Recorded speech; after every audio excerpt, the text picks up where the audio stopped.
Hello guys, welcome to my channel Trading Chart Patterns. If you want to learn how I am drawing this sort of a drawing, then you can contact me on Telegram. Uh, the Telegram link is in the description. You can contact me on my personal Telegram link. So let's analyze this stock Godrej Property. If you'll watch this stock, you will find out that currently I was telling you about this level of Godrej Property. See this as resistance, resistance, resistance. On 17th May, I told you that this stock might give upside breakout above this level, but let this stock open around this region, then it will give a upside breakout, and if it goes below this it will fall.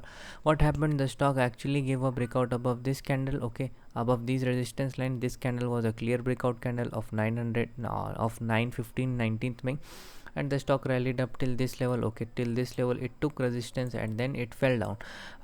The time when it fell down, I discussed this with my student that this stock may give a upside or downside rally depending upon this flags breakout or breakdown. What happened, the stock given upside breakout, and currently this stock is actually making a bullish flag kind of a pattern. What can happen tomorrow? See, in 5-minute chart or in 15-minute chart, if you'll watch this stock, you will find out that this stock is making this sort of a flag kind of a pattern, but it's trading towards the downside. If the stock have to give a upside breakout, then it must be trading towards the upside. If it will trade towards the upside above 1314 15 16 rupees, if it starts to trade around this region, then only a upside breakout can be seen in this stock, okay. uh, what can happen tomorrow? If the stock tomorrow gives the upside breakout above this level of 1320 rupees, then wait for this level of 1325 26 27 rupees, okay. Why? Because see, if you'll watch this closely, you will find out that this stock might take resistance around this level, okay.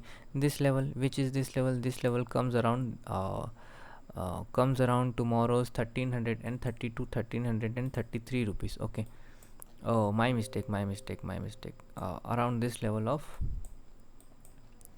1325 to 27 might act as a resistance for this stock. But if this stock manages to give a upside breakout above this level, then only it will turn bullish, and it may give you a target of this flags pole, okay, which comes around 1371 72 rupees. And here, if you will watch this closely, you will find out that 1371 72 rupees might act as a resistance for this stock in this zone, okay. Here the stock is actually take a good sort of a resistance. So this is my short analysis for Godrej properties. Thank you for watching. My health is not so good, so please bear with me. uh, I'm sorry for any inconvenience or bad pronunciation of words.